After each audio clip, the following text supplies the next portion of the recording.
भाई telephone industry में पूरा एकदम लीगल शीगल मामला चल रहा है। आपने देख लिया होगा कुछ एकदम एआई वेआई बहुत सारा है उस फोन के अंदर। तो बहुत सारे कंटेंट क्रिएटर्स जैसे टेक वाइजर, टेक बार, ज्ञान थेरेपी, इन्होंने वीडियो बनाई, इन्होंने बता दिया भैया ऐसे ऐसे करके है। और भाई वीडियो डाउन, एक का इंटेलिजेंस चल नहीं पा रहा ढंग से, दूसरे कह रहा हमारा तो हर जगह ही है। भाई इतने में तो बंदा पीसी बिल्ड या लैपटॉप ना ले लेगा। डिजिटल गेमर्स के माइंड में डर बैठ गया कि भैया हम ओनर है या नहीं है, सारा डेटा ऐसे ही खुला पड़ा है, no encryption, no security. XCV9 का क्या हुआ भाई? बहुत दिन से जहरीली बातचीत नहीं हुई। यस, दिस इज जहरीले टेक अपडेट्स एपिसोड 24। और ना ऐसे लॉन्चेस ज्यादा हो जाते हैं, मैं किसी और काम में बिजी हो जाता हूं, वीडियोस रेगुलर एकदम। वो कहते हैं ना तो भैया कंसिस्टेंसी, और उस चक्कर में थोड़ी हमारी ना ये वाली बातचीत इधर उधर हो जाती है। लेकिन अगर इसको शुरू करा तो आगे तक लेके जाएंगे, बिकॉज तुम प्यार बहुत दिखाते हो। लेकिन एक चीज मैं देख रहा हूं, बहुत सारे लोग ऐसे जिन्होंने सब्सक्राइब ही नहीं करा, बस ऐसी वीडियो देखे जा रहे हो। सब्सक्राइब करो यार, इतनी बढ़िया बढ़िया इंफॉर्मेशन देता हूं। सबसे बड़ा गूगल का इवेंट एंड्रॉइड शो हो गया भाई, जिसके अंदर इन्होंने इतनी दुनिया भर की चीजें दिखाई है। मतलब एप्पल तो मुझे ऐसे साइड में कोने में बैठा हुआ दिख रहा कि क्या हो गया, ये फुल कंपटीशन हो गया क्या? हेलो पापा। और उसमें सबसे पहली चीज जेमिनाई इंटेलिजेंस। क्या कह रहे? इंस्पिरेशन? ये तो कहीं सुनेला लगता है भाई। अब जो एंड्रॉइड 17 आएगा उसके अंदर कंप्लीटली हमारे को जेमिनाई का इंटीग्रेशन मिलेगा। एंड ये जेमिनाई का यूआई सिर्फ एंड्रॉइड पर ही नहीं, इवन वीआर ओएस तक पे होगा। Yes, the watches. भाई एकदम रिवैम्प कर दिया उन्होंने मामला, एकदम तगड़ी एनिमेशन, लिसनिंग में अलग, थिंकिंग में अलग, ऑटोमेशन करते हुए भी अलग यूआई। भाई क्या सही लग रहा है। अब जैसे कि हमारे को पता है एजेंटिक एआई कितना इंपॉर्टेंट हो गया, तो जेमिनाई भी एजेंटिक एआई की तरह काम करेगा। लाइक अगर आपने उसको कुछ टास्क दिया, जैसे गूगल वालों ने उनको बोला था कि भाई ये स्कूल सिलेबस की बुक्स कार्ट में ऐड कर दो, जेमिनाई ने कर दिया। कोई कॉन्सर्ट्स या शोज की टिकट्स वगैरह बुक करनी है, वो हो जाएंगी जेमिनाई के थ्रू। मान लो आपने फोटो देखी किसी ट्रैवल ब्रोशर की, आप जेमिनाई को बोलो भाई मेरा टूर बना के दे, कह रहे ये लो भाई साहब। इवन वेब ऑटोमेशन भी, आप जेमिनाई को कुछ बोलो टास्क करने के लिए, वो क्रोम में पर्टिकुलर टास्क खुद से परफॉर्म करेगा आपके लिए। और जैसे हम पहले ऑटो फिल करते थे चीजें, चाहे एड्रेस है या पासवर्ड है, वो भी और एनहांस हो जाएगा। अब वो जेमिनाई के इंटेलिजेंस के साथ आएगा। एक का इंटेलिजेंस चल नहीं पा रहा ढंग से, दूसरे कह रहे हमारा तो हर जगह ही है। कभी कभी लगता है कि अपन ही भगवान है। अब फॉर एग्जांपल किसी वेबसाइट या फॉर्म में ऑटोफिल ऑप्टिमाइज नहीं है, तो जेमिनाई समझेगा कि इस फील्ड में कौन सी इंफॉर्मेशन जानी चाहिए, एंड वो आपको स्मार्टली फिल करके देगा। एंड इसके अंदर कोई थर्ड पार्टी सब्सक्रिप्शन वगैरह की कोई नीड नहीं है, ये प्रॉपर एंड्रॉइड के कोर के अंदर है भाई। एक चीज है रैम्बलर, जब हम वॉइस टाइपिंग करते हैं तो बोलते बोलते ना कभी कोई फिलर आ जाता है, हाँ जैसे हम थिंकिंग वगैरह करते हैं तो उस टाइम पे कोई चीज ऐड होनी होती है तो वॉइस टाइपिंग उसको भी उठा लेता है। लेकिन नहीं, यहाँ पे भी स्मार्टनेस आ गई है भाई साहब। फॉर एग्जाम्पल अगर हम वॉइस टाइपिंग में बोल रहे हैं I will get this done tomorrow, sorry day after tomorrow, तो ये चीज भी वो समझेगा कि आपने करेक्ट किया है खुद को। समझ लो ना स्मार्टनेस किस लेवल तक जा रही है। और जैसे हम इंग्लिश बोलते बोलते हिंदी में शिफ्ट हो जाते हैं और उसके बाद फिर इंग्लिश में शिफ्ट होते हैं, कुछ भी हम इंग्लिश वाला जो मिक्सचर लगाते हैं वो भी आपका एआई समझ जाएगा और उसके हिसाब से ही इनपुट लेगा। एंड इवन अगर आप कोई ग्रोसरी की लिस्ट बना रहे हो तो वो ये प्रॉपर्ली समझ जाएगा, उसको नंबर वाइज कर देगा, इवन इमोजीफाई भी कर देगा। और ये सारी चीजें गूगल के जी बोर्ड में इंटीग्रेटेड है, वो बहुत सही है। एंड न्यू DIY विजेट्स, जैसा भी आपको विजेट बनाना है अपने हिसाब से बना सकते हो। और ये सिर्फ स्मार्टफोन पे नहीं, आपके वीआर ओएस पे भी काम करेगा। कोई अपना पर्सनल काउंटडाउन टाइमर बनाना है, कोई प्रोटीन रेसिपी, या कोई भी विजेट आपको चाहिए भाई साहब, खुद ही बना लेंगे फोन में। और जब भी हम एप्पल की आईफोन की बात करते हैं, सोशल मीडिया ऑप्टिमाइजेशन उसके अंदर बहुत बढ़िया होता है। लेकिन गूगल ने बोला नहीं भैया, हमारा ऑप्टिमाइजेशन भी अब तगड़ा मिलेगा। भाई यहाँ पे गूगल ने मेटा के साथ कोलैबोरेट किया है, जिसकी वजह से हमारे को इंस्टाग्राम के अंदर बड़े अपडेट्स मिलेंगे। जैसे फोटो में शार्पनेस अच्छी मिलेगी, अल्ट्रा HDR का support, built in stabilisation, night mode का सपोर्ट। और जैसे इतने तगड़े तगड़े कैमरा फोन आ रहे हैं, जैसे Vivo X300 ultra, Oppo Find X9 ultra, ये वाले फोन आ रहे हैं भाई, इनके साथ साथ ये चीजें जरूरी भी हैं। और कुछ एडिट्स ऐप के अंदर भी smart enhance feature and smart enhance options वगैरह भी हमारे को मिलेंगे। एंड इवन एंड्रॉइड पे अब एडोबी की प्रीमियर ऐप भी आने वाली है विद एंड्रॉइड 17, तो ये थोड़ा नेक्स्ट लेवल मूव हो जाएगा। अब ज्यादा से प्रोडक्टिविटी के लिए एप्पल की तरफ जो लोग भाग रहे थे, हाँ पहले आने तो देखते क्या होता है। उसके अलावा 3D इमोजीज वगैरह, पॉज पॉइंट फीचर, ये डिजिटल वेलबींग के लिए है। फॉर एग्जांपल आप कोई ऐप खोल रहे हो तो ब्रीद इन ब्रीद आउट बोलेगा, ये अच्छा मूव है। कोई आप स्पेसिफिक एप्स अगर यूज करो, आपको लगता है कुछ बीच में पॉज चाहिए, रील बार बार स्क्रॉल हो जाती है ना। एंड अब आपको पता होगा iOS और एंड्रॉइड के बीच में आप फाइल शेयर कर सकते हो थ्रू क्विक शेयर, एंड जो इनका एयर ड्रॉप है ये अभी कुछ इन डिवाइसेस में तो सपोर्टेड है, जैसे S26 सीरीज, पिक्सल वगैरह, और बाकी आप देख सकते हो। और बाकी इन डिवाइसेस पे ये आने वाली है और ये धीरे धीरे करके पूरे इकोसिस्टम में आपको मिल जाएगी। तो भाई साहब ये भाईचारा ऑन टॉप हो जाएगा एप्पल और गूगल का। और अगर आप अपना एंड्रॉइड फोन कार में कनेक्ट करते हो तो एंड्रॉइड ऑटो में एक रिफ्रेश डिजाइन, विजेट्स का सपोर्ट, और यूट्यूब पे फुल HD 60 FPS पे वीडियो आप देख पाओगे। ऑब्वियसली कार को पार्किंग पे लगा के। और इसी के साथ साथ गूगल बुक ये लॉन्च कर रहे हैं। बेसिकली क्रोम बुक का नाम चेंज करके गूगल बुक कर दिया है, जिसके ऑपरेटिंग सिस्टम में हमारे को बहुत सारे चेंजेस वगैरह मिलेंगे। एंड इसके अंदर सारे OEMs है, HP, डेल, लेनोवो, एसूस जो भी हैं जिनकी सबकी क्रोम बुक्स आती थी वो गूगल बुक नाम से आएंगी। एंड प्रोसेसर के लिए इंटेल और स्नैपड्रैगन के साथ पार्टनर भी किया है। आए एक बार मार्केट में देखते हैं कैसी कैसी एप्स हमारे को मिलते हैं और कितना क्रोम बुक हम एक तरीके से लैपटॉप की तरह देख पाते हैं नहीं देख पाते। और ये जितने भी जेमिनाई इंटेलिजेंस के फीचर्स हैं ये इनिशियली तो पिक्सल और सैमसंग के S26 सीरीज पे इनिशियली मिलेंगे, फिर धीरे धीरे करके सारे डिवाइसेस पर रोल आउट हो जाएंगे। और ये तो मेरे हिसाब से ट्रेलर है। जो गूगल का मेन I/O इवेंट होगा उसके अंदर भाई तहलका चीजें लॉन्च होने वाली है, जैसे एंड्रॉइड XR ग्लासेस का प्रीव्यू या पॉसिबली एल्यूमिनियम OS जो इनके गूगल बुक के ऊपर चलेगा। बहुत सारी एक्साइटिंग चीजें जो डेफिनेटली हम कवर करेंगे, तो उसके लिए भाई साहब सब्सक्राइब कर लेना। और भाई अब करते हैं लैपटॉप की बातचीत।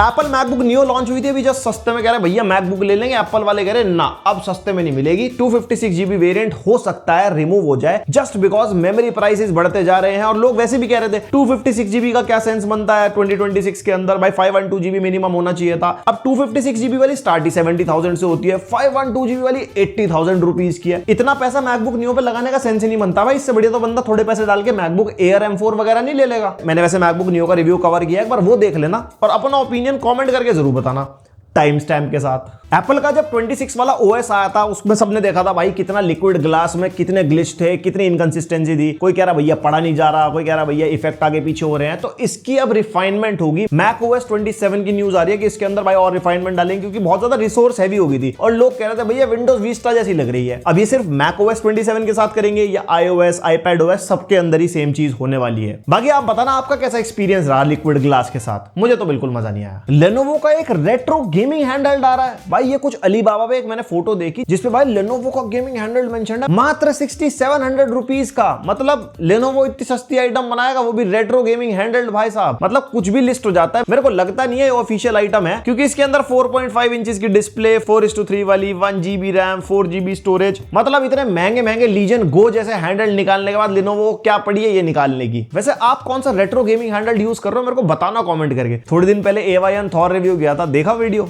देखना भाई बहुत मजा आएगा। OnePlus के गेमिंग हैंडल से रिलेटेड भी एक न्यूज आ रही है, कोई डिजाइन लीक वगैरह आया। बेसिकली एंड्रॉइड बेस्ड होने वाला है, जिसके अंदर आप एंड्रॉइड वाले गेम भी खेल पाओगे, बाकी एमुलेटर्स वगैरह इंस्टॉल कर पाओगे। इसके अंदर MediaTek Dimensity 9500 हमारे को मिलेगा। देखो MediaTek Dimensity 9500 की परफॉर्मेंस तो अच्छी है, बट मेरे हिसाब से Qualcomm Snapdragon के साथ अगर लेके आए तो ज्यादा बेटर है, क्योंकि इम्यूलेटर गेमिंग के अंदर वो ज्यादा ऑप्टिमाइज्ड काम करता है। बाकी जब आएगा देखते किस टाइप की परफॉर्मेंस मिलेगी, रिव्यू तो करेंगे भाई साहब। और ये जो गेमिंग हैंडल की मार्केट है वैसे इतनी छोटी है, वैसे भी इतने ज्यादा सेल नहीं होते। ऊपर से Lenovo Legion Go 2 भाई $1050 के आसपास लॉन्च हुआ था, मतलब 1 लाख रुपए के आसपास मान लो। अब उसकी प्राइसिंग बढ़ रही है, कुछ वेरिएंट्स 2000 से लेके $3000 तक, यानी कि भाई 2.5-3 लाख रुपए तक मामला जा रहा है। भाई इतने में तो बंदा पीसी बिल्ड या लैपटॉप ना ले लेगा। बताना आप हैंडहेल्ड लोगे या पीसी लैपटॉप, या प्रॉपर गेमिंग कंसोल के साथ टीवी तक भी आ जाएगा। अभी तक ना गेमिंग हैंडहेल्ड के अंदर AMD ही लीड कर रहा था अपने Z1 Z2 चिपसेट के साथ। हैंडहेल्ड में काफी बढ़िया परफॉर्मेंस निकल के आ रहे थे। इंटेल ने बोला भाई साहब जरा शांति रखो, हम भी बैठे हैं मार्केट में। इनका नया चिपसेट आ रहा है Arc G3 and Arc G3 Extreme। ये भी भाई साहब इंस्पिरेशनल सा लग रहा है बहुत ज्यादा। कह रहे भैया यहाँ पे बार को बढ़िया परफॉर्मेंस मिलेगी गेमिंग हैंडहेल्ड के अंदर। बट वही बात है, जहां पे इंटेल का नाम आता है वहां पे चीजें थोड़ी सी एक्सपेंसिव साइड चली जाती है। बिकॉज जब इंटेल के कोर अल्ट्रा सीरीज के साथ हैंडहेल्ड आए हैं, जैसे MSI Claw हो गया या Claw 2 हो गया, उनकी प्राइसिंग ताबड़तोड़।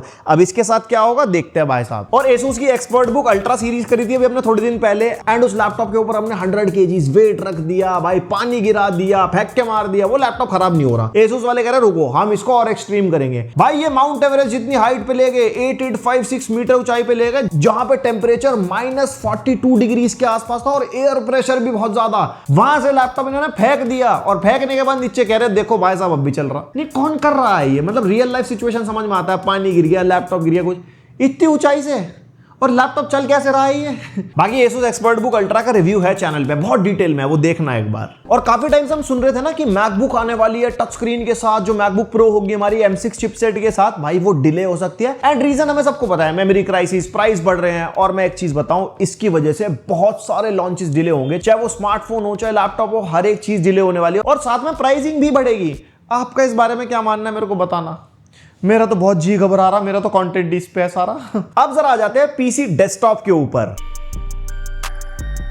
भाई एक रूमर के अकॉर्डिंग AMD का RX 9050 GPU आ रहा है। इससे महंगाई के चलते कह रहे भैया थोड़ा हम भी बजट वाला मामला निकाल ले, 8GB VRAM के साथ होगा और बाकी सारी तकनीकी चीजें ये रही आपके सामने स्क्रीन पे। अब देखते हैं रियल लाइफ में गेमिंग परफॉर्मेंस कैसी होगी। 1080p कार्ड ही होने वाला है ये। आप कौन सा GPU यूज कर रहे हो वैसे आपने बताया नहीं कमेंट करके। Nvidia भाई अपना 5 साल पुराना GPU रीलॉन्च कर रहा है। अब AI बूम की वजह से जितनी भी इनकी TSMC 4 नैनोमीटर वाले प्रोसेस था वो बिजी चल रहा था, जिसके अंदर हमारे RTX 50 सीरीज के ग्राफिक्स कार्ड बन रहे हैं। कह रहे भैया RTX 3060 दोबारा बेच देते हैं उठा के। 2021 में आया था ये। जो सैमसंग का पुराना 8 नैनोमीटर वाला नोट था वो फ्री पड़ा था। कह रहे भैया पुराने GPU मैन्युफैक्चर करो, सस्ते भी पड़ेंगे और इन्हें बेच भी देंगे। अब देखो मेनली बात आती है प्राइसिंग की। अब अगर ये 15, 16, 17,000 रुपीज के आसपास मिलता है तो सेंस बनाता है। अब अगर ये 20-25 के आसपास तक जाता है तो थोड़ा सेंसलेस हो जाएगा, क्योंकि RTX 50-60 फिर हमारे को 35 की रेंज में मिलने लग जाता है। अब बंदा जब पीसी बिल्ड करता है ना सोचता है ना थोड़े पैसे और लगा ले। बाकी परफॉर्मेंस में डेफिनेटली बहुत ज्यादा डिफरेंस होगा। भले ही VRAM हमारे को यहाँ पे सेम मिल जाए 50-60 के RT कोर्स जो नेक्स्ट जनरेशन वाले हैं, प्लस उसके अलावा भी जितनी टेक्निकलिटीज हैं वो बहुत डिफरेंट है। मल्टी फ्रेम जनरेशन वगैरह हमारे को मिलता है जो 30 सीरीज में नहीं है। वो कह रहे हैं भैया अगर GPU लगाना है देखो अब सस्ते में कुछ तो जुगाड़ करना ही पड़ेगा। आपके जो भी थॉट्स हैं वो और आप कौन सा GPU यूज कर रहे हो वो भी मेरे को बताना कमेंट करके। इंटेल के जो नेक्स्ट जनरेशन CPUs आने वाले हैं पहले भी काफी बार कवर कर चुके हैं, उसका पूरा का पूरा लाइनअप आप अपने सामने देख सकते हो। और इस बार भाई एक्साइटिंग चीज पता है क्या है कि GPU की जो टाइल है वो Nvidia GPU की हो सकती है। मतलब ये लीक्स और रूमर्स के हिसाब से है, क्योंकि इंटेल और Nvidia की कुछ बातचीतें चल रही थी बीच में। तो जो हमारे इंटेल आर्क वाली जो टाइल है उसकी जगह हमारे को Nvidia iGPU की टाइल मिलेगी, जिसकी वजह से गेमिंग परफॉर्मेंस, AI की परफॉर्मेंस सब कुछ काफी बढ़िया हो सकती है। देखते हैं बाकी फ्यूचर में क्या होता है। अब जरा भाई साहब टेलीफोन की बातें कर लेते हैं।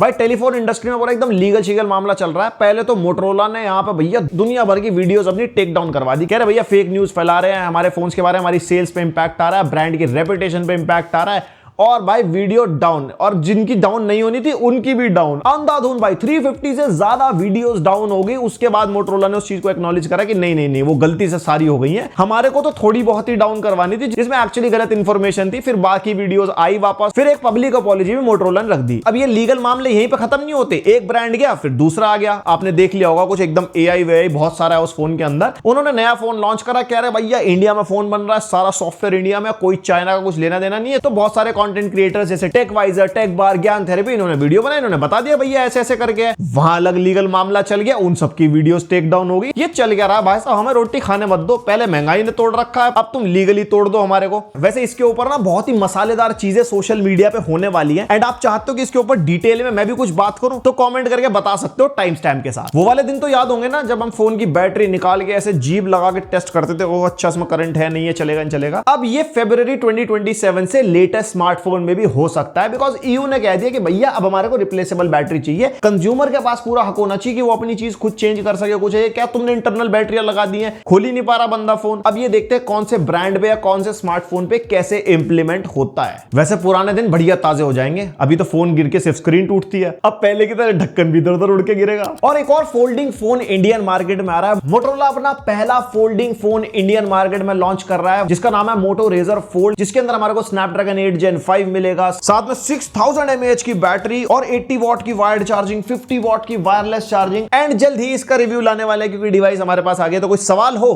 प्लीज कमेंट सेक्शन में भर देना भाई साहब। और भाई जैसे कि आईफोन 18 आने वाला है और इस बार कह रहे हैं कि 18 प्रो सीरीज हमारे को मिलेगी देखने के लिए, नॉन प्रो सीरीज अभी नहीं आएगी, पहले प्रो और कह रहे फोल्ड दिखा देंगे आपको। और प्राइसिंग को लेके एप्पल एग्रेसिव रहेगा कि आपको वैल्यू फॉर मनी आईफोन ही दे इस महंगाई के जमाने में। वैसे 18 प्रो के डिजाइन लीक्स भी आ चुके हैं, कुछ ऐसा फोन दिखाई देगा जिसमें डायनामिक आइलैंड छोटा दिखाई दे रहा है, पीछे से फोन ऑलमोस्ट सिमिलर है। ऑब्वियसली भी पिछले साल ही डिजाइन बदला है, एप्पल है, हर साल डिजाइन नहीं बदलता भाई साहब, 3-4 साल रगड़ेगा अभी इसको। बाकी आप आईफोन कौन सा यूज कर रहे हो और 18 सीरीज के लिए कितने एक्साइटेड हो, फोल्ड या प्रो, कमेंट करके बताना। काफी टाइम से ना रूमर्स चल रहे थे चैट जीपीटी के फोन के बारे में, और भाई ये धीरे धीरे सीरियस होते जा रहे हैं कि इनका फोन सच में आने वाला है, जिसके अंदर अपना कस्टम 2 नैनोमीटर का चिपसेट होगा based on MediaTek Dimensity 9600, LPDDR5X RAM, UFS 5 storage, और इसके अंदर हमारे को डुअल NPU मिल सकता है, बिकॉज AI वाला फोन है ना, तो हमारे को AI की पावर बढ़िया चाहिए। अब AI सिर्फ सर्कल टू सर्च है, माइंड स्पेस जैसी चीजों तक ही लिमिटेड नहीं होता भाई, एजेंटिक AI का जमाना है, बहुत सारी चीजें AI अपने आप करेगा आपके बिहाफ पे। अब देखते हैं इनकी UI में कैसे इंप्लीमेंटेड होगा। ऑब्वियसली और ब्रांड्स भी इससे इंस्पिरेशन लेंगे। मैं तो कह रहा हूं मजा तब आएगा जब एंथ्रोपिक का क्लॉड भी ऐसी कोई चीज कर दे, भाई साहब फुल कंपटीशन। मजा किसका?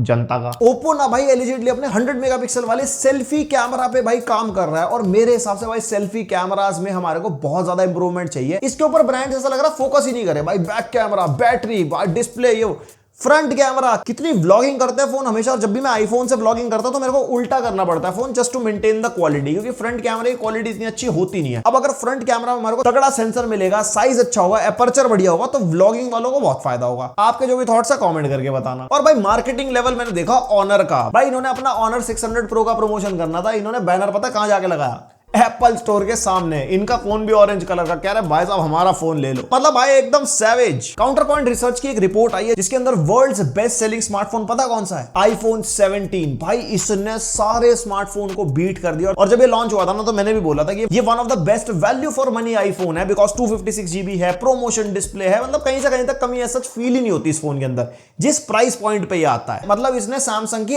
S सीरीज तक को बीट कर दिया है। तो एप्पल की मार्केट ग्रिप तो काफी तगड़ी है। बाकी आप बताओ आईफोन यूजर हो, एंड्रॉइड यूजर हो, कमेंट सेक्शन खुला है। एप्पल का जब AI लॉन्च हुआ था आईफोन 15 प्रो के टाइम पर, अगर आप याद करो कितना AI करा था उन्होंने, एप्पल इंटेलिजेंस, और बाद में रिजल्ट क्या है वो सब हमने देख ही लिए। तो इनके ऊपर ना एक लॉ सूट फाइल हुआ है जिसके ऊपर ये कह रहे हैं भैया आपने जो मार्केटिंग करी है उसके हिसाब से लोगों को आउटपुट नहीं मिला, तो भैया पैसा दो। और ये लॉ सूट भाई $250 मिलियन का है, जिसमें एलिजिबल डिवाइस ओनर्स को भैया पैसा मिलेगा स्टार्टिंग फ्रॉम $25 to $95, जिस हिसाब से भी कंडीशन होने वाली है। एंड इसके अंदर आईफोन 15 प्रो सीरीज से लेके 16 सीरीज के सारे आईफोन्स हैं। कह रहे भाई साहब नाम था एप्पल इंटेलिजेंस, इंटेलिजेंट तो निकला ही नहीं। और ये बार बार हर एक कंटेंट में महंगाई का दौर, महंगाई, इस वजह से फिर से महंगाई में भाई स्नैपड्रैगन ने अपने बजट वाले चिपसेट लॉन्च कर दिए हैं, स्नैपड्रैगन 6 Gen 5, स्नैपड्रैगन 4 Gen 5, जो हमारे को मिड रेंज सेगमेंट के स्मार्टफोन्स के अंदर देखने के लिए मिलेंगे। इनकी जो परफॉर्मेंस है ना वो कॉलकॉम का कहना है कि भैया काफी बढ़िया होगी, जिसके अंदर आप अच्छे से BGMI, कॉल ऑफ ड्यूटी वगैरह खेल पाओगे ऑन अ स्टेबल FPS। और इसके अंदर Wi-Fi 7 का भी सपोर्ट होगा, UI में आपको ज्यादा कुछ लैग्स वगैरह नहीं मिलेगा। बाकी जब ये फोन्स के अंदर आते हैं और देखते हैं क्या होगा। वैसे स्मार्टफोन महंगाई के चलते एक रूमर ये भी आ रहा है कि दोबारा से SD कार्ड स्लॉट हमारे को स्मार्टफोन में देखने के लिए मिल सकता है। देख रहे हो भाई साहब, उल्टी चल रही है जिंदगी। अब कर लेते हैं गेमिंग की बातचीत। मुंबई गलीज के बारे में हम कितने टाइम से सुन रहे थे कि भैया इंडिया पे बेस्ड गेम हमारे को मिलेगी, एकदम मुंबई की गलियां, गेम प्ले वगैरह भी काफी बार आ गया था, बीटा टेस्टिंग भी काफी बार हो चुकी थी, इसका इंजन भी आई थिंक डेवलपमेंट के बाद चेंज हुआ था। एंड फाइनली निखिल मलंकर ने मना कर दिया कि भैया गेम हो चुकी है कैंसिल, कि इनके पास अब फंडिंग नहीं है इसलिए डेवलपमेंट नहीं कर पाएंगे, अभी के लिए कैंसल्ड है इनकी तरफ से। बट हाँ, कोई अच्छा इन्वेस्टर अगर मिलेगा तो ये प्रोजेक्ट को फिर से स्टार्ट करेंगे। एंड आई होप इनको एक अच्छा इन्वेस्टर मिले और हमारे को एक अच्छा गेम देखने के लिए मिले। सोनी अब अपने एक्सक्लूसिविटी वाले मॉडल पे फिर से आ रहा है भाई। यहाँ पे प्ले स्टेशन के जितने भी गेम्स थे वो एक साल बाद हमारे को स्टीम पे, विंडोज पे देखने के लिए मिल जाते थे। बट सोनी ने बोला नहीं, इससे हमारी सेल्स इंपैक्ट हो रही है कंसोल की, या फ्यूचर में जब PS6 आएगा तो उसकी भी सेल्स पे इंपैक्ट आएगा। एंड इसका एक और मेजर रीजन है mainly the competition, because steam machine आ रही है। इवन जो नेक्स्ट जनरेशन एक्सबॉक्स होगा उसके ऊपर भी थर्ड पार्टी स्टोर चलेंगे लाइक स्टीम। तो ये अगर अपना गेम स्टीम पे लॉन्च करते हैं तो सारे ही प्लेटफॉर्म्स पे वो अवेलेबल हो जाएगी, जिसमें सोनी कहता है भैया हमारा तो कुछ बचा ही नहीं, तो इसको हम अपने पास रखेंगे। तो इसलिए गोस्ट ऑफ योटे आई थिंक वो भी विंडोज पे नहीं आ रहा। एंड सैरोस जो भी रिलीज हुआ था ये भाई एक्सक्लूसिव ही रहेंगे प्ले स्टेशन के ऊपर। आपके क्या थॉट्स इस मूव के बारे में मेरे को बताना कमेंट करके। अब सोनी अपने गेम्स फिर से एक्सक्लूसिव करने की सोच रहा है अपने कंसोल पे। एक्सबॉक्स का केस ही उल्टा है। एक्सबॉक्स कह रहा है जब से हमने अपने एक्सक्लूसिव गेम्स को लाइक फोर्जा होराइजन 5 को एक्सक्लूसिविटी से हटा के सोनी पे लिस्ट किया है, तो हमारी सेल्स $650 मिलियन से बढ़ी है, वो भी सिर्फ और सिर्फ प्ले स्टेशन पे। मतलब अगर आप देखो तो 5.8 मिलियन कॉपीज तो सिर्फ फोर्जा होराइजन 5 की बिकी है प्ले स्टेशन पे। और इनके अलग games like sea of thieves, elder scrolls 5, grounded, सब वो भाई वो अलग चल रहा है मामला। ये अलग खुश हैं, कह रहे भैया हमें बढ़िया सेल मिल रही है, हम तो ऐसी करेंगे। हर टेक्नोलॉजी की प्राइसिंग बढ़ रही है। सोनी के प्ले स्टेशन की प्राइसिंग की न्यूज भी अभी हमने सुन ली थी एंड वो एक्चुअली एक्शन में है। अभी इंडिया में तो लिस्ट ही नहीं हुई जिस दिन मैं वीडियो बना रहा हूं, लेकिन other countries like Singapore, Malaysia, south east Asian countries में प्राइसिंग बढ़ के मिल रहा है हमारे को फ्रॉम 1 मई। इवन फिलीपींस में तो 30% का इंक्रीज हुआ, वियतनाम में 27% का, एंड इवन इंडोनेशिया में भी प्राइसिंग वगैरह बढ़ गई है। तो भैया जिन्होंने नहीं लिया, GTA 6 आएगा, हम लेंगे। ये जो वेट कर रहे थे, हाँ भाई कमेंट करके बताओ कितना दुख है। साला ये दुख का खत्म नहीं होता बे। 007 फर्स्ट लाइट 27 मई को रिलीज हो रही है और इस गेम के लिए भाई मैं पर्सनली बहुत एक्साइटेड हूं, बिकॉज इसका गेम प्ले जिस दिन से मैंने देखा है ना उसके अंदर भाई हिटमैन वाली वाइब भी आ रही है, अनचार्टेड वाली वाइब भी आ रही है, एक्शन बहुत बढ़िया है, ग्राफिक्स बहुत बढ़िया है, एंड आई होप स्टोरी भी भाई बढ़िया हो। आपके क्या थॉट्स है फर्स्ट लाइट के बारे में मेरे को बताना कमेंट करके। मैं तो सोच रहा हूं भाई गेमिंग चैनल पे लाइव स्ट्रीम करूं इसकी। अगर गेमिंग चैनल अभी तक सब्सक्राइब नहीं करा प्लीज करिए, अभी जस्ट ताजे 1 लाख सब्सक्राइबर हुए हैं, सिल्वर प्ले बटन आया हमारा वहां पे। और अगर आप आपके पास रेजिडेंट इविल रेक्विएम है और आपने वो कंप्लीट कर दी है, तो जिन्होंने गेम कंप्लीट कर दी है ना, उनके लिए एक एक्स्ट्रा अपडेट है लियोन मस्ट डाई फॉरएवर, जिसके अंदर आपको रोग लाइक सर्वाइवल मोड मिलेगा जिसमें आप अपग्रेड कर पाओगे, डिफरेंट एनिमीज आपको मिलेंगे, स्ट्रॉन्गर बॉसेस होंगे, और सबसे बेकार चीज या रोग लाइक में जो भी होता होगा भाई, जहां मरे ना तो गेम फिर से रीसेट। तो ये डीएलसी को एक्सप्लेन भी कर रहा है। आपने खेली या नहीं खेली मेरे को बताना, मैंने नहीं खेली, तो अपने थॉट्स शेयर कर सकते हो। PlayStation 5 डिजिटल गेमर्स को लेके भाई कंट्रोवर्सी काफी स्टार्ट हुई, क्योंकि यहाँ पे ना एक न्यूज आई कि आपको एवरी 30 डेज आपको ऑनलाइन चेक करवाना पड़ेगा कि गेम के ओनर आप ही हो, यानी कि आपका कंसोल इंटरनेट से कनेक्टेड होना चाहिए, ताकि आप प्रूव कर पाओ कि लीगली आप गेम को ऑन करते हो। क्योंकि इस केस में क्या होता है ना, लोग गेम्स खरीद रहे थे और फिर वो रिफंड ले रहे थे, उसके बावजूद भी एक्सेस रह जाता लोगों के पास, अगर कंसोल ऑफलाइन रह गया कुछ भी है, तो सोनी इस एक्सप्लॉइटेशन को रोकना चाहता है। फिर सोनी ने क्लैरिफाई किया कि भैया ये बार बार करने की जरूरत नहीं है, वन टाइम ही आप कर सकते हो। लेकिन डिजिटल गेमर्स के माइंड में डर बैठ गया कि भैया हम ओनर हैं या नहीं है, हमारा गेम हमारा रहेगा नहीं रहेगा, हमने इंटरनेट से कनेक्ट नहीं करा तो हमारा एक्सेस तो नहीं चला जाएगा। तो ये चीजें काफी ज्यादा सोनी के अराउंड चल रही थी। आपके जो थॉट्स है मेरे को बताना इसके बारे में। Assassin's Creed Black Flag recent जुलाई 9 को रिलीज हो रही है फाइनली, और भाई इस गेम को लेके मैं बहुत एक्साइटेड था, because black flag one of the best Assassin's creed game है। और जब से इसका गेम प्ले आया है, मैं इसको original Assassin's Creed Black flag से कंपेयर कर रहा था। भाई मजा आ रहा है देख के इस गेम को, काफी ज्यादा इंप्रूवमेंट दिख रही है। इसके अलावा भी इसके अंदर हमारे को बढ़िया ग्राफिक्स मिलेगी, रे ट्रेसिंग लाइटिंग मिलेगी, डायनामिक कॉम्बैट सिस्टम होगा, पैरिंग वगैरह भी काफी बेटर होगी। देखते हैं गेमिंग का एक्सपीरियंस कैसा रहने वाला है। Subscribe to the gaming channel. और अगर PlayStation 5 है और PS Plus मेंबरशिप ले रखी है तो भैया गेम्स क्लेम कर लो। FC26, वूचैंग, 9 Souls, भाई तगड़े मिले इस बार गेम। फटाफट ऐड टू लाइब्रेरी, जिंदगी भर आपकी लाइब्रेरी में रहेंगे। जब भी PS Plus की मेंबरशिप एक्टिव होगी आप इसको कभी भी खेल सकते हो, ये भागेंगे नहीं। अब जरा थोड़ी इधर उधर की बातें कर लेते हैं। माइक्रोसॉफ्ट सीईओ सत्य नडेला की ये वाली फोटो काफी वायरल हो रही है। कह रहे भैया माइक्रोसॉफ्ट एज जो है ना, वो एकदम #1 ब्राउजर है compared to every browser. Obviously सारे विंडोज लैपटॉप पीसी में प्री इंस्टॉल्ड मिलता है और उसको हम ओपन करते हैं, उसके थ्रू या तो हम ब्रेव या क्रोम डाउनलोड करते हैं।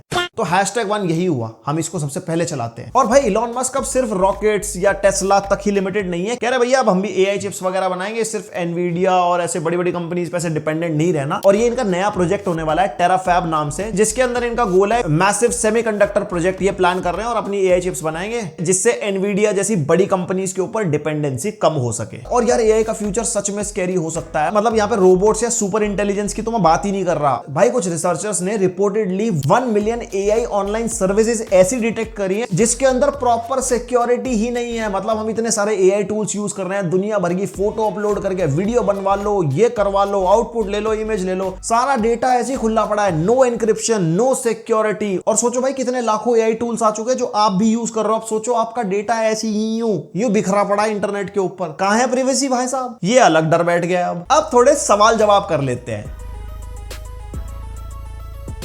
ये वही सवाल है जो आपने लास्ट ZTU में हमारे से पूछे थे, #Q&A लगा के कमेंट करके। अगर अभी भी कोई सवाल है तो इस वीडियो में डाल दो, हम नेक्स्ट एपिसोड में कवर करेंगे। स्किल सेंस से पूछ रहे हैं भैया XCV9E का क्या हुआ? ज्यादा दुख की बात नहीं है। जो हमने सेकंड वीडियो बनाया था उसका अपडेट का, जो बैटरी का इशू आ रहा था, उसके बाद गाड़ी चली गई थी हमारी, एंड अप्रोक्सीमेटली 15 डेज बाद गाड़ी मेरे पास आ गई थी। उसके बाद वो परफेक्टली काम कर रही है। यस, मुझे कोई रिप्लेसमेंट नहीं मिली, मेरे को सेम ही कार मिली है, बट इतनी बढ़िया सही होके मिली है कि मतलब ऐसा लगता है मैं नई कार के अंदर बैठा हूं। तो अगर ये चीज पॉसिबल थी तो एक ही बारी में क्यों नहीं करी? इतना सोशल मीडिया और ये सब पे जाके और उसके बाद मेरे को आउटपुट मिला। बट यस, अभी मेरी गाड़ी बढ़िया चल रही है। आपने अपडेट मांगा तो देना मेरा फर्ज था। भैया स्टूडियो टूर एंड Q&A, भाई स्टूडियो टूर ऑलमोस्ट इस वीडियो में थोड़ा बहुत तो मिल ही गया होगा। अलग अलग बैकग्राउंड्स पे हमने जो इनिशियल वीडियो शूट करी है, एंड Q&A हम साथ में लेके आते हैं हर बार। बहुत सारे लोगों को पता है, तभी शायद भाई ने कमेंट भी करा है। एंड इस स्टूडियो में ना थोड़ा सा काम रह गया था, हम बहुत जल्दी शिफ्ट हो गए थे, साइड बाय साइड काम चल रहा था, एंड ऑलमोस्ट अब फाइनलाइज हो चुका है। एंड बहुत जल्दी आपको स्टूडियो टूर देते हैं। Which to buy, i5 with RTX 5050 और i5 विद RTX 4060? यार इसका कंपैरिजन मैंने ऑलरेडी कर रखा है चैनल के ऊपर। देखो सिंपल सी बात है, मल्टी फ्रेम जनरेशन का सपोर्ट है RTX 5050 में, और 4060 एंड 5050 में इतना परफॉर्मेंस का डिफरेंस नहीं है। अगर आप रॉ परफॉर्मेंस देखो, VRAM भी दोनों की सेम मिलती है। आप देख लो मल्टी फ्रेम जनरेशन आपके लिए इंपॉर्टेंट है या जस्ट आपको एक वैल्यू फॉर मनी लैपटॉप चाहिए जिसकी प्राइसिंग आपको आपके हिसाब से बेस्ट मिले, आप चेक कर लेना। बाकी हाँ, ये वाली वीडियो जरूर देख लेना जिससे आप साइड बाय साइड परफॉर्मेंस जज कर पाओ। Want to start content creation, editing के लिए बेस्ट ऑप्शन क्या रहेगा? MacBook M2 या M4 या फिर फिर मेरे को विंडोज के लिए जाना है। देखो अगर आपको एडिटिंग ही करनी है ना तो आई थिंक मैकबुक आपके लिए काफी अच्छा ऑप्शन है। मैं कहूंगा मैकबुक M4 के लिए आप कम से कम जाओ, और अगर आपको लैपटॉप नहीं चाहिए, डेस्क सेटअप आप बना सकते हो, तो सस्ते में मैक मिनी M4 आपको मिल जाएगी, जिसके थर्मल्स भी बेटर है, परफॉर्म भी मैकबुक एयर से बेटर करती है। तो M4 आपके लिए फाइनल चॉइस है, फिर चाहे लैपटॉप लो या मैक मिनी। रिव्यू दोनों का है चैनल पे। भैया क्या मुझे मैकबुक नियो जब भी आए वो लेनी चाहिए, या फिर लेनोवो की लॉक सीरीज RTX 2050 वाला वेरिएंट, क्योंकि मुझे थोड़ी बहुत गेमिंग भी करनी है। यार सेंस क्या बनता है मैकबुक और एक विंडोज गेमिंग लैपटॉप को कंपेयर करने का? मैकबुक नियो का रिव्यू है चैनल पे, एक बार देख लेना। वो लैपटॉप किन लोगों को टारगेट करता है मैंने बताया, बहुत बेसिक टास्क जिसको मैकबुक चलानी है और मल्टीटास्किंग, ये ऑफिस वाले काम हो गए, सिर्फ इन्हीं लोगों को टारगेट करता है। उसमें गेमिंग वेमिंग का सीन आपको दिखाया था वीडियो के अंदर, नहीं चलती अच्छे से। तो अगर आपको गेमिंग करनी है at the same price point, पहली बात तो RTX 2050 वाला लैपटॉप बिल्कुल नहीं लेना जीवन में, चाहे कितना ही बजट कम हो, मत लो, थोड़े दिन रुक जाओ, ज्यादा बेटर है। कम से कम RTX 3050 6GB वाला लेना। इस महंगाई के दौर में रेकमेंड करना पड़ रहा है, वरना मैं RTX 4050 मिनिमम बोलता हूं, लेकिन वो बहुत महंगे हो चुके हैं,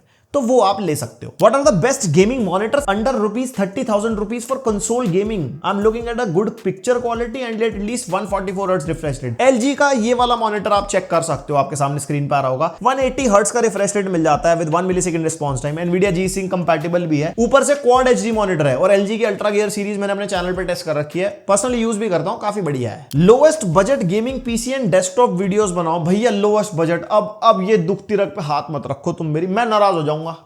अरे कहाँ है बजट, क्या लोएस्ट क्या कुछ, 1 लाख में तो कुछ भी नहीं हो रहा आजकल। बाकी हाँ एक चीज कर सकते हैं, कुछ हम पुराने कंपोनेंट्स उठा के कुछ 2026 में मिक्स विक्स करके कुछ ऐसा कुछ बना लें। आप सजेशन दे सकते हो कमेंट सेक्शन में हमारे को कि किस टाइप का पीसी बिल्ड हम करें, विद कौन सा CPU GPU सेकंड हैंड कहीं से मंगा के कुछ बना सके सस्ते में बजट में। बाकी बजट भी कितना बजट होता है वो भी अपने आप में एक बजट वाली बातचीत है, कितना बजट हो गया ना भैया। हम iPhone 17 से Type-C to HDMI लगाकर टीवी पर गेमिंग डिस्प्ले आउटपुट के साथ ब्लूटूथ कंट्रोलर में गेमिंग कर सकते हैं। इस पे वीडियो बनाने की जरूरत नहीं है। iPhone 17 की वीडियो मैंने चीज बताई थी, आई थिंक iPhone 16 के रिव्यू में बताई थी। भैया आप कंट्रोलर कनेक्ट करो ब्लूटूथ से और Type-C to HDMI लगा के बड़ी स्क्रीन पर आराम से गेमिंग कर सकते हो, कोई दिक्कत नहीं है, just like a gaming console. भैया आई हैव 3 लाख का बजट, शुड आई बाय लैपटॉप/PC और both? I am a college student so it will be used for gaming and in gaming development. यार ये बहुत सब्जेक्टिव चीज है। अगर आप अपने घर से दूर रह रहे हो तो आप एक गेमिंग लैपटॉप की तरफ जाओ जो आपका गेम डेवलपमेंट वाला काम भी करा देगा। मिनिमम RTX 5060 के लिए जाना, बिकॉज वो एक अच्छा GPU है जिसमें आप गेम डेवलपमेंट टास्क कर पाओगे। उससे ऊपर आपका बजट है तो आप देख सकते हो। और जब आप 3 लाख रुपए जेब में लेके बैठे हो ना, तो आई डोंट थिंक एक गेमिंग लैपटॉप में 1.5 और आज की महंगाई इंक्लूड कर लो तो 2 लाख से ऊपर आपको इन्वेस्ट करना चाहिए। वो इनफ आपका बजट है, 50-70 तक आराम से आ जाएगा। उससे ऊपर के लैपटॉप्स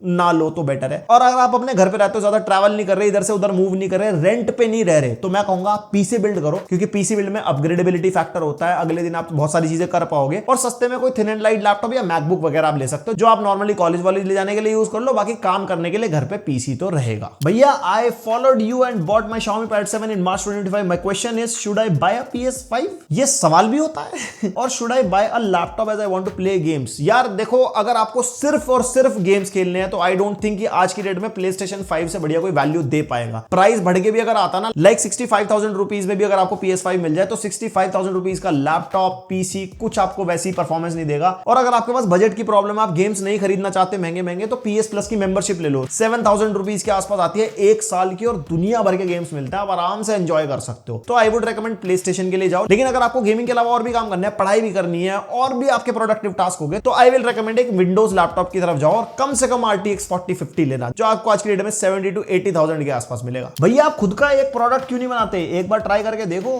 प्राइस सस्ती रखना ताकि मैं भी खरीद सकूं। टेक बर्नर ने 6000 की वॉच बनाई थी, इसलिए मैं नहीं खरीद पाया। आप 1-1.5 के बीच में बनाना। यार जितना इजी हमें लगता है ना एक प्रोडक्ट लॉन्च, हमने जैसे टेक बर्नर का प्रोडक्ट लॉन्च देख लिया और हमने भी उसके ऊपर वीडियो बनाई थी। एज अ रिव्यूअर एक प्रोडक्ट पे कमेंट्री करना वो हमारा काम है, बट प्रोडक्ट को लॉन्च करना, पूरा सेल पे लाना और बहुत सारी चीजें मैनेज करना बहुत ज्यादा मुश्किल है। बहुत ईजी है किसी के प्रोडक्ट को ट्रोल कर देना, किसी के प्रोडक्ट को गलत बोल देना। मैं मानता हूं कुछ जगह ब्रांड्स भी गलत होते हैं, जैसे लीगल वीगल मामला चल रहा है अभी स्मार्टफोन का, मैंने आपको बताया। स्टिल प्रोडक्ट लॉन्च करना आई थिंक मेरे अभी बस की नहीं है। फ्यूचर में कुछ होगा तो देखते हैं। भाई साहब इसने कितनी बार #Q&A लिख दिया, अगर सवाल लेना चाहिए। 1 लाख का बजट है, कौन सा GPU लूं? RTX 5060 या RX 9060 XT with 32GB RAM and this processor? Overall gaming is priority and I'm very confused। देखो यार, दोनों GPU की कैटेगरी आई थिंक थोड़ी डिफरेंट है। RX 9060 XT थोड़ा सा परफॉर्मेंस वाला GPU मैं कहूंगा, एंड RTX 5060 थोड़ा एक मिड रेंज GPU हो गया। अब अगर आपकी प्रायोरिटी सिर्फ गेमिंग है तो RX 9060 XT लो, उसमें आपको ज्यादा VRAM मिलेगी कंपेयर टू RTX 5060, और साथ में रॉ FPS ज्यादा मिलेंगे। 1440p रेडी है 9060 XT, और 1 लाख रुपीज में 9060 XT भी और 32 GB रैम भी ये पॉसिबल नहीं हो पाएगा। बहुत सारी पीसी बिल्ड वीडियोस हैं चैनल पे और सब जगह प्राइसिंग वगैरह आप ऑनलाइन देख सकते हो। आज की डेट में सस्ता मामला नहीं रह गया है, अपने हिसाब से प्राइसिंग वगैरह देखो, अपने बजट के हिसाब से पीसी बिल्ड करो, और ये फ्यूचर में कभी भी प्राइसिंग अब कम नहीं होने वाली, क्रेजी और बढ़ती ही चली जाएगी। तो जितना वेट करोगे उतना अपना नुकसान करोगे, चाहे कोई भी टेक्नोलॉजी की यहाँ पे मैं बात कर लूं। जब लेनी है जैसे लेनी है, आज सबसे बेस्ट टाइम है, कोई सेल वेल अब कोई कुछ काम नहीं करेगी। और बस यही था आज की वीडियो में, काफी लंबी वीडियो हो गई। बाकी आपके और भी कोई सवाल है #Q&A करके डाल दो कमेंट सेक्शन में, नेक्स्ट वीडियो में कवर करेंगे जब भी आएगी।